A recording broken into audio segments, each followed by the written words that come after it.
Topuria, what do you do with him? Right? I mean, everything's got such a consequence. What do you do with him? Volkanovski is going to go up. He's going to take on Islam on short notice. What a stud move, right? This isn't the first time. This might be the first time that Volk gets recognized for this. First time that you guys give him credit, but it's not the first time. When he took on Max Holloway the third time, he never should have done it. I never say those words. I'm all for go out there and compete, but when you compete with a guy and you compete with him a second time, then you go out and compete with him a third time, it's a totally different story. It's not about competition. You don't go to the third fight when the first two went the same way. I mean, that's just not how that's done. So Volk took it though, and Volk extended the margin. That was really the most frightening fight. That's the one where the talks of number one pound for pound, that's where they came. When we saw clear evidence that the older fighter, which rebukes every history lesson you've ever learned, has gained and separated himself even more so from the younger fighter. It's a really big deal, but he took that on short notice, and that was a very risky match.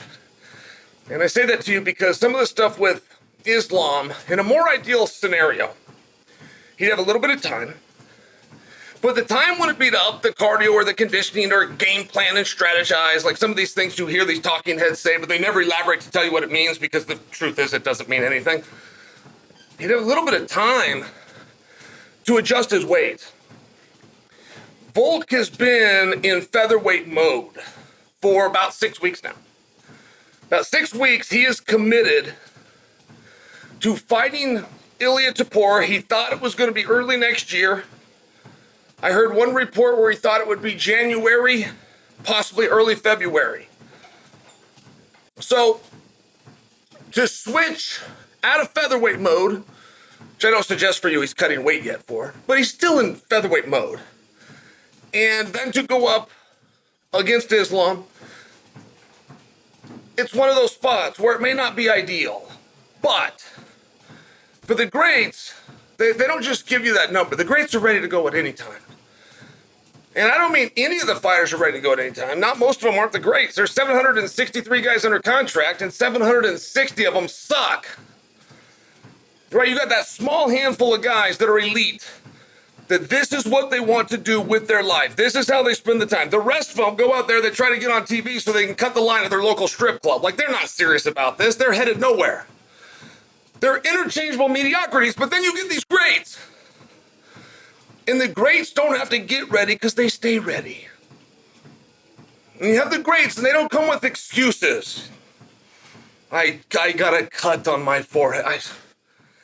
I couldn't imagine not having a cut on my forehead, just so you understand. Who cares if you have a cut on your forehead? Well, some people do. Okay, that's a $1.5 million cut. Making sure that thing doesn't bleed a little bit is more important to you than $1.5 million. Are you sure about that? Yeah, it's a cut.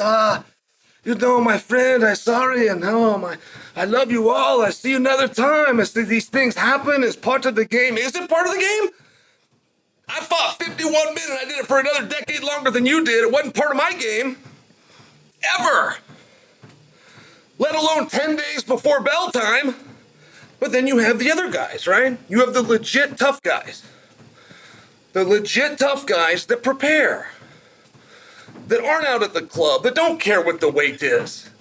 Why would I ever care what the weight is as long as I can make it? But I must tell you, that is weird. It was weird when Jon Jones did it. I'm going to take a couple of years to become a heavyweight. You are a heavyweight. Anything over 205 pounds is a heavyweight. 205, under 265. You're a heavyweight. No, I want to grow into it. I want to really become a heavyweight. You're a heavyweight. How do you ever complain about a weight class if you can make the weight class? If they call up Volkanovski on short notice and tell him it's against Sugar Sean at 135, well, then he's got a problem. I can't make 135. If you can make the weight class isn't a problem. Do you see the difference in mentality? I'm trying to share it because it was a surprise for me to find out how many of the fighters aren't tough guys. They're not tough guys. They get put in a tough position and they wilt. It's been a surprise to me, but it's been more of a surprise. I put it as shock at how you guys accept that. You accept, you have no, oh, he cut his eye, he can't do the fight. Why? Why can he not do the fight if he's got, why? Why would you accept that? Oh, you hurt his rib, you know, he see you later. Oh, he's put out an x-ray on his Instagram, his rib is, what's that got to do with anything? Are you a tough guy or not? I'm just saying, I'm just bringing it to your attention. What you do with Ilia Topuria greatly matters right now. Ilia Topuria screwed up massively in one regard. He did not make sure his fight with Volkanovski was the biggest fight for Volkanovski.